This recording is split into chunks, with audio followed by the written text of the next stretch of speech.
Bien, mis amados hermanos, muy buenos días. Este es el tiempo de estudio bíblico devocional. Su hermano Pastor Roberto Alfaro les saluda y les doy una cordial bienvenida a nuestro encuentro de cada día en la palabra. Recuerden nuestro lema: amar la palabra, aprender la palabra y vivir la palabra. Nos encontramos en el libro de Génesis en el capítulo 37.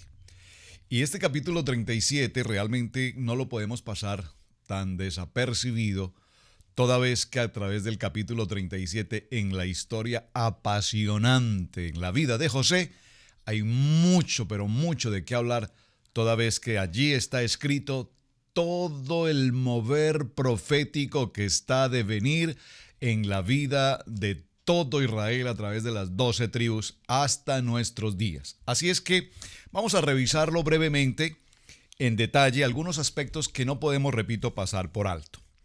En particular, quiero mencionar en el capítulo 37, en el verso 4. Observen: viendo sus hermanos que su padre lo amaba más que a todos los hermanos, le aborrecían. Por favor, subraye la expresión le aborrecían. ¿Por qué quiero hacer claridad en esta expresión? Porque aborrecer entre hermanos pareciera ser que es una razón no muy clara en una vida de familia. ¿Cómo es que entre hermanos de un mismo padre, aquí estamos hablando ya de hermanos de un mismo padre, aunque de 4 madres diferentes? Recuerden: Lea, Rebeca, Silpa y Bilha. Dice entonces el verso 5 que tuvo un sueño y lo contó a sus hermanos, y ellos llegaron a aborrecerle más todavía. Por favor, en el capítulo 4 nos dice que lo aborrecían, pero ya en el versículo 4, perdón, nos dice que lo aborrecían. Pero en el verso 5 nos dice que lo aborrecían aún más. Es decir, que esa expresión aborrecer, aquí parece ser que no solamente era que les molestaba, les incomodaba, les fastidiaba, sino que ese aborrecer se convirtió en un sentimiento mucho más dañino que la palabra en sí. El verso 7 dice, y habla acerca del sueño, y les dice que atábamos manojos en medio del campo, y he aquí que mi manojo se levantaba. Y cuando habla de estos manojos, ¿a qué se refiere? Se refiere a los manojos de trigo. Por favor, escríbalo: manojos de trigo. ¿Por qué es tan importante este sueño profético? Porque más adelante, cuando lleguemos a Egipto y ahora José sea el gobernador de Egipto, nos daremos cuenta que hubo abundancia de cosechas de trigo, y a su vez se presentaron los años de total escasez, de hambruna, y fue necesario entonces que todos estos quienes le aborrecieron hoy fuesen precisamente hasta ese lugar a adquirir el trigo. Y aquí la palabra en el sueño profético, quiero resaltar muy claramente sobre el punto del sueño profético. Estamos hablando de un sueño de Dios en el corazón de José. No estoy hablando de los sueños que típicamente las personas dicen: no, es que soñé con esto, soñé con lo otro. ¿Qué significa? ¿Qué quiere significar? ¿Qué podrá significar? Recordé en este momento la historia de la mujer que le decía a su esposo: oh, mi amor, sabes que se acerca mi cumpleaños y tú recuerdas, estoy deseando algo, y fíjate, he soñado ya por 3 o 4 ocasiones con un anillo de diamantes. ¿Qué sabes tú que puede significar ese sueño? Es decir, como que le estoy enviando un mensaje, ¿verdad? Un anillo de diamantes, se acerca mi cumpleaños. Así es que el día del cumpleaños de su amada esposa, el varón, por supuesto, muy atento a esa fecha, le entregó un regalo muy especial, un sueño hecho realidad. Le entregó un libro que dice cuál es el significado de los sueños. Lo entendió, ¿verdad? Muy bien. Seguimos en nuestra historia. Le respondieron sus hermanos: entonces, según este sueño, reinarás tú sobre nosotros y señorearás sobre nosotros. Y quiero que lo resalte, por favor: le aborrecieron aún más a causa de sus sueños y sus palabras. Hasta aquí es la tercera ocasión que el texto nos narra cómo los hermanos de José, es decir, 11 hermanos de José, le aborrecían en gran manera. Empezaron aborreciéndole, luego le aborrecieron más, pero finalmente le aborrecen aún más. Y vemos entonces que en el verso 9 tiene un segundo sueño y ahora sueña con las estrellas, el sol, la luna, 11 estrellas. Importantísimo este punto, hermanos. Observen que menciona en el capítulo 9, dice que tuvo un sueño y lo contó a sus hermanos diciendo: he aquí, he soñado otro sueño. He aquí, el sol y la luna, 11 estrellas se inclinaban a mí. Observe que aquí nos menciona sol y luna, que tipológicamente representarían a papá y mamá, y 11 estrellas, 11, es decir, que sus 11 hermanos están incluidos en el sueño profético. ¿Por qué quiero resaltar el capítulo 9, el verso 9, perdónenme, en el capítulo 37? ¿Por qué habla de 11 hermanos? Porque con lo que hemos visto hasta ahora, y con lo que vamos a ver a continuación en los siguientes capítulos, siempre nos haremos una pregunta: ¿son estos entonces los hijos de la promesa? ¿Son estos los hijos que formarán la casa de Israel? Estos hijos con estos temperamentos, con estos caracteres de aborrecer, de odiar, de tener intenciones de matar, de adulterar, de fornicar. ¿Son estos los hijos de Israel? ¿Es esta la promesa que Dios ha dado a Abraham, a Isaac y a Jacob? ¿Cómo puede entonces cumplirse esa palabra profética? Muy importante, porque evidentemente necesitamos en el transcurso de los textos, de los capítulos siguientes, cada una de estas inquietudes se estará aclarando absolutamente con toda claridad respecto a lo que ellos fueron y dejaron de ser. Recordemos que apenas venimos de la historia de Simeón y Leví. Mataron a todos los hombres en Siquem. Simeón y Leví, por favor, téngalo presente. Simeón y Leví son muy importantes en este capítulo 37. Recordemos que también está Rubén, se acostó con Bilha, la esposa de su padre. Ahora, más adelante, en el siguiente capítulo, que será precisamente nuestro tema mañana, nos encontramos con Judá, y ahora Judá se acuesta con quien es su nuera, aunque él no lo sabía en su momento, pero se acuesta con su nuera Tamar. Toda esta historia corresponde entonces, toda esta historia, a los hijos de la casa de Israel. Más adelante en el desarrollo del texto, la palabra nos irá aclarando cada una de estas circunstancias. Pero quiero que lleguemos al verso 11 en el capítulo 37. Dice el verso 11: y sus hermanos tenían envidia, mas su padre meditaba en esto. Subraya en el verso 11 la palabra envidia. Empezamos con aborrecerlo más y aborrecerlo aún más. Pero ese aborrecerlo en el verso 11 ya no es simple molestia, incomodidad, sino que ahora se convierte también en una envidia. ¿Qué circunstancia más difícil cuando entre hermanos? Estamos hablando de una familia típica, normal. Es decir, esto sucedió en la vida de Jacob. De hecho, por supuesto, por favor, no pierda de vista que estamos en la historia de Jacob. No hemos concluido la vida de Jacob. La vida de Jacob ha llegado prácticamente hasta el capítulo 37 a su mitad. Es decir, hasta aquí Jacob ha trascendido un sinnúmero de situaciones, ya las hemos mencionado, pero realmente a partir del capítulo 37, la vida de Jacob va a tener un cambio absoluto en el que hay dolor, soledad, frustración, prácticamente la pérdida de todo interés de vivir. Una circunstancia muy difícil la que va a enfrentar ahora Jacob. Pero cuán importante es entender que todo este proceso se sucede precisamente para que el patriarca Jacob aprenda, entienda, reconozca, forme y establezca su carácter en la madurez. Observen que aquí la palabra madurez nos habla de años. Un niño en sí no puede ser una persona madura. Es un niño, por lo tanto sus acciones, sus actuaciones, su manera de pensar y de ser, pues son infantiles. Bueno, también es cierto que hay mucha gente que llega a los 40 años y sigue teniendo un corazón infantil en sus maneras de pensar y en sus maneras de actuar. Pero en la vida de Jacob nos daremos cuenta cómo hasta esta edad, en el capítulo 37, él había sido transformado. Sí, porque ya había tenido un encuentro con Dios, incluso su nombre había sido cambiado de Jacob a Israel. Había sido transformado. Pero aún en su vida, en sus decisiones, en sus maneras de actuar, todavía aún le faltaba el carácter y la madurez del hombre para el cual Dios había llamado a ser ese patriarca.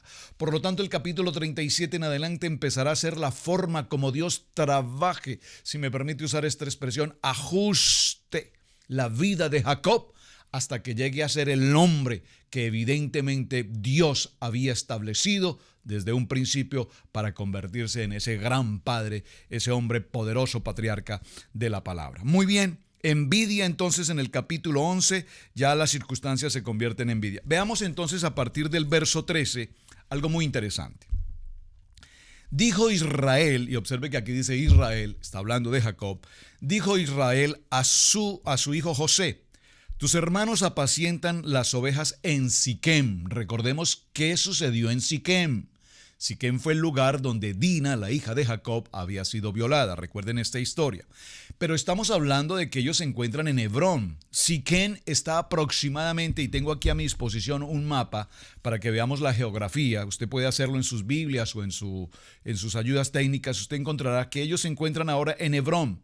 De Hebrón a Siquem estamos hablando de aproximadamente 80 kilómetros de distancia. Por favor, 80 kilómetros no es aquí a la vuelta de la esquina. Y José recibe una orden de parte de su padre Jacob, Israel, y le dice en el verso 13, ven y te enviaré a ellos.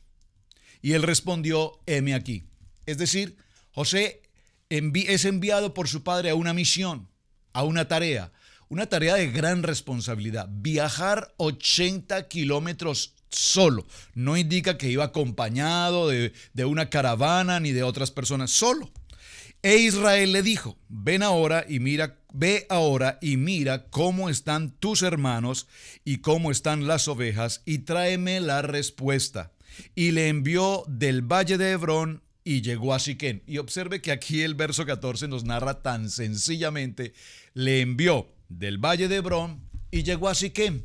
Muy sencillo, una coma separa esta frase, pero esa coma representa realmente 80 kilómetros de distancia. Es decir, que José debía pasar por Tecoa, Belén, Jerusalén, Gabón, Betel, muy importante, Betel, recuerden a Betel, Luz, casa de Dios, Silo, hasta llegar a Siquem. 80 kilómetros en este recorrido. Pero ¿qué sucede? Más adelante nos encontramos que en el verso 15 dice, y halló a un hombre andando errante por el campo y le preguntó a aquel hombre diciendo, ¿qué buscas? Verso 16, José respondió, busco a mis hermanos, busco a mis hermanos. Observen que aquí esta expresión es muy importante, a mis hermanos. José tiene la absoluta claridad, absoluta integridad de que ellos son sus hermanos, su legítimo hermano en sangre Benjamín, pero él no desconoce a sus otros hermanos, hijos de Lea, hijos de Bilba, hijos de Silpa. Él reconoce que todos son evidentemente sus hermanos. Te ruego que me muestres dónde están apacentando.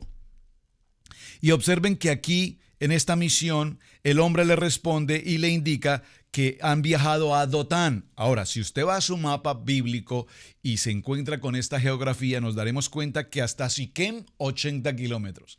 Pero de Siquem, atravesando Samaria, llegar hasta Dotán, significaban 32 kilómetros más de marcha.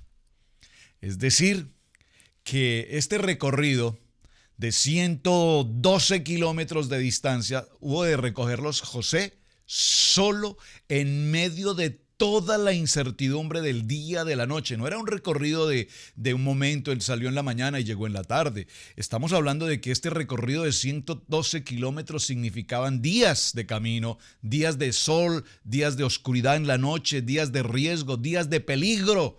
Pero sin embargo, en este relato tan breve, y quise mencionarlo así, porque lo leemos tan rápidamente y no nos damos cuenta de la distancia tan importante que recorrió José hasta llegar a su hermano. Verso 18, cuando ellos le vieron de lejos, cuando ellos, ¿quiénes? Sus hermanos, le vieron de lejos, antes que llegara cerca de ellos, conspiraron, y aquí me gusta, la Biblia nos habla y nos dice conspiraron, una conspiración. Las conspiraciones que son tan importantes hoy en día, todo se mueve a través de conspiración. Se conspira en las grandes empresas en el mundo, en los negocios, en las bolsas de valores, en la banca, en la política, en los deportes, en la ciencia, en la tecnología. Todo está rodeado de conspiración. Pues la expresión no es nada nueva. Aquí nos habla de que estos hombres conspiraron entre sí, y al conspirar entre sí era una conspiración, por favor subráyelo en el verso 18, ¿para qué?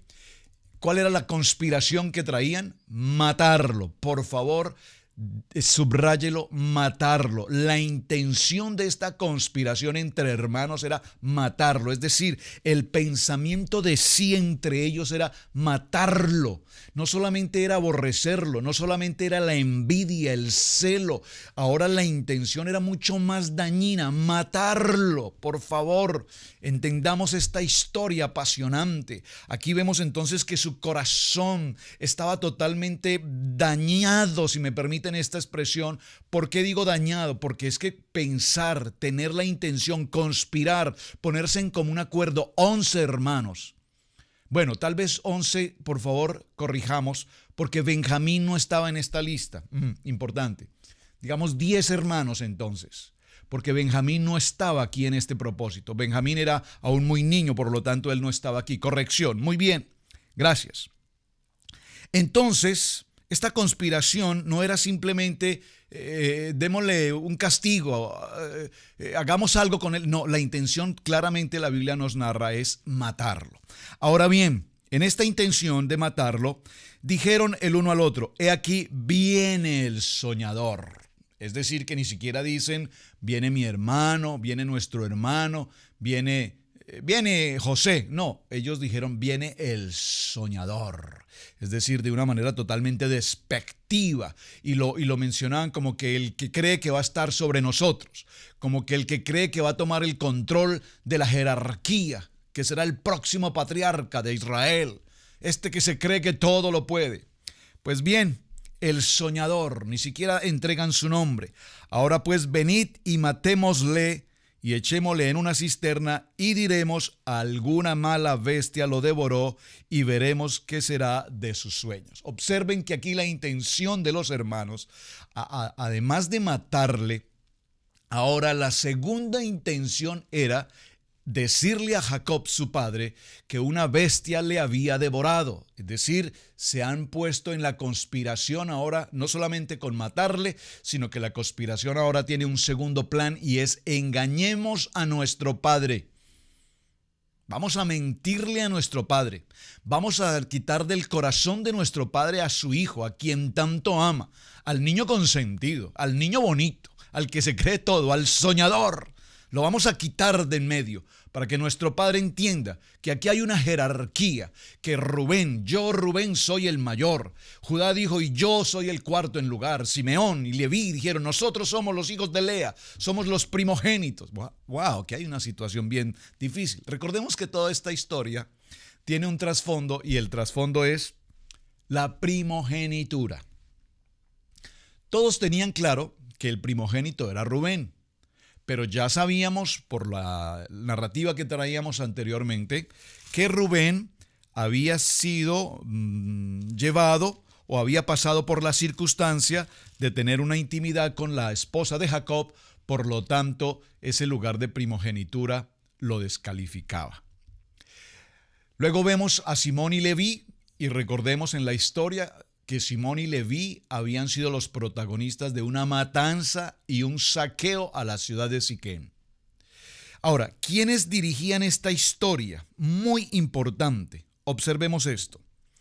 En el verso 21 dice, cuando Rubén oyó esto, lo libró de sus manos y dijo, no lo matemos.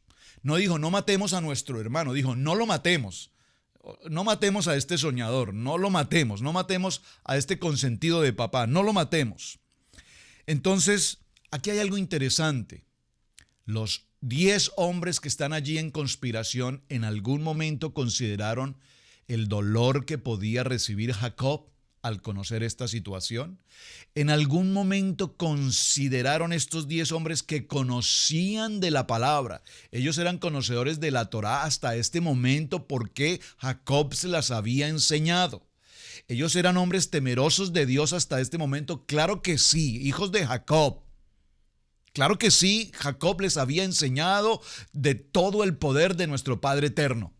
Sin embargo, en este texto no narra de ninguna manera. Dice, lo echaremos a una cisterna y le diremos a nuestro padre que un animal en la selva lo devoró. Pero en algún momento ellos se preguntaron, ¿y qué pensará Dios? ¿Qué pensará Hashem respecto a esta situación? ¿Qué pasará con nosotros delante de Dios? La pregunta es tan importante porque es la respuesta que todos nosotros a diario debemos buscar. ¿Qué pensaría Dios respecto de esta situación? Recuerden que el propósito de todo lo que estamos viendo a través de la historia de Abraham, Isaac y de Jacob es ver cómo ellos, los patriarcas, actuaron en muchas ocasiones en sus propias fuerzas, en sus propias decisiones, con su propio pensamiento y capacidad y razonamiento humano. Y Dios tuvo que llevarlos en diferentes formas y rutas, tratando con ellos hasta que ellos entendieran que no eran sus fuerzas, sino en la dirección y en la voluntad del Padre. Aquí vemos a estos 10 hombres tomar decisiones en la carne, en su humanidad, en su envidia, en su celo, en su aborrecimiento hacia su hermano. Por lo tanto, repito, no solamente ignoraron el dolor que podría pasar su padre, que le podrían haber causado a su padre, sino que además ignoraron por completo el temor a nuestro Padre eterno. Tremendo, tremendo, tremendo. Así es que en el verso 22 les dijo Rubén, no derraméis sangre, echadlo en la cisterna que está en el desierto, y no pongáis mano en él por librarlo así de sus manos para hacerlo volver a su padre. Es decir, aquí Rubén procuró, entre comillas, salvarle la vida en el sentido de que no lo mataran con sus propias manos. Es decir, Rubén dijo, no lo matemos con nuestras propias manos, no untemos nuestras manos con nuestra propia sangre, hagámoslo de otra manera. Observen que no dijo, lo estoy salvando. Dijo, lo que no quiero es que lo matemos con nuestras propias manos. Hagamos algo más sencillo. Lancémoslo a un pozo. Lancémoslo a un pozo. Y si se muere, pues allá, eso es problema de él. Es decir, es una muerte, vamos a decir, no es que Rubén lo salvó de morir. Rubén lo que estaba era facilitando la muerte sin que ellos lo hicieran directamente con sus propias manos, sino que se muriera en un pozo. Es lo que básicamente está sucediendo aquí. Qué interesante, ¿verdad? Echémoslo en una cisterna que está en el desierto y no pongáis mano en él, porque lo libraremos así de sus manos para hacerle volver a su padre. Sucedió pues que cuando llegó José, observen que hasta aquí en el verso 23, toda esta conspiración se sucede, ellos lo ven de lejos y apenas en el verso 23, apenas José está llegando justo a donde ellos están. Sucedió pues que cuando José llegó a sus hermanos, ellos le quitaron a José su túnica, la túnica de colores que tenía sobre sí. Esta túnica de colores es extraordinariamente importante. Yo creo que vamos a tener que dedicar un tiempo solamente para que hablemos respecto de la túnica. Y le tomaron y le echaron en la cisterna, pero la cisterna estaba vacía y no había agua en ella. Muy importante esta expresión, no había agua en ella. ¿Por qué la Biblia se toma el tiempo para explicarnos que la cisterna estaba vacía y no había agua en ella? Aquí hay algo muy importante y espiritualmente necesario que consideremos. Recordemos que José era un hijo consentido. Evidentemente, la Biblia nos narra la parcialidad de Jacob amando de manera especial, no solamente a José, sino también de manera muy especial a Benjamín, los hijos de Raquel. Ahora, número 1. Número 2. Le había entregado una túnica en señal de que la tarea de José sería supervisar a sus hermanos y les dijo, vaya, ve con ellos, cuéntame qué están haciendo, tráeme noticias de ellos. Y parece ser que siempre las noticias que José daba, según lo relata obviamente el texto en el versículo 2 del capítulo 37, dice, y José informaba a su padre la mala fama de sus hermanos, la mala fama de sus hermanos. Wow, léalo nuevamente. En el capítulo 37, verso 2 dice, e informaba José a su padre la mala fama de sus hermanos. Esta mala fama de sus hermanos, ¿qué era? ¿Cuál era la mala fama de sus hermanos? Evidentemente no daban testimonio, evidentemente eran hombres que deshonraban ser los hijos del patriarca Jacob. De muchas maneras, no vamos a puntualizar de qué maneras, pero de muchas maneras. Recuerden, eran violentos, eran agresivos, fornicaban, entre otras cosas. Muy bien. Ahora nos damos cuenta en este texto que dice la palabra, no había agua en ella. Jacob había tomado tiempo más que suficiente para estudiar junto con José, su hijo amado, la Torá. José era un conocedor absoluto. Y una de las pruebas que vemos para esta respuesta es cómo Dios hablaba a José a través de estos sueños proféticos. Es decir, Jacob tenía la claridad absoluta en su corazón que José sería la continuidad entre Abraham, Isaac, Jacob y José. Esto Jacob lo tenía claro. Jacob sabía que José sabía con claridad el respeto, el temor a la Torá, a la palabra. Y sucede que lo dejan allí en aquel lugar donde dice la Biblia que no había agua. Es decir, recuerden que agua tipológicamente representa la palabra. Es decir, el pozo estaba seco de agua, hablando de agua líquida, pero entró agua. ¿Qué agua entró? Entró José a ese pozo. ¿Y José representa qué? El agua. José representa la palabra. Ahora, dice que en ese lugar en un pozo seco, habían serpientes venenosas y otro tipo de animales. Y posiblemente la expectativa de ellos era que José muriera, si no por mano de ellos, pues por lo menos a través de las serpientes venenosas. Sin embargo, esto es como lo que ha pasado con Daniel. Cuando Daniel fue llevado al pozo de los leones, recuerden que los leones fieras, absolutamente fieras salvajes, devoraban a un hombre en un abrir y cerrar de ojos. Cuando Daniel entró a ese lugar, recuerden que la Biblia nos narra que los leones absolutamente fueron domados inmediatamente. Estaba recordando por un momento esa porción de Génesis capítulo 1, verso 28, que ha sido una palabra que ha marcado nuestra vida, en nuestro hogar, en nuestra familia, en el ministerio. Y los bendijo Dios y les dijo, fructificad y multiplicaos, llenad la tierra y sojuzgadla, señoread en las aves de los cielos, en los peces del mar y en todo animal y en toda bestia que se mueva sobre la tierra. José está en un pozo incestado de víboras, pero José tenía la autoridad, diga conmigo, el señorío.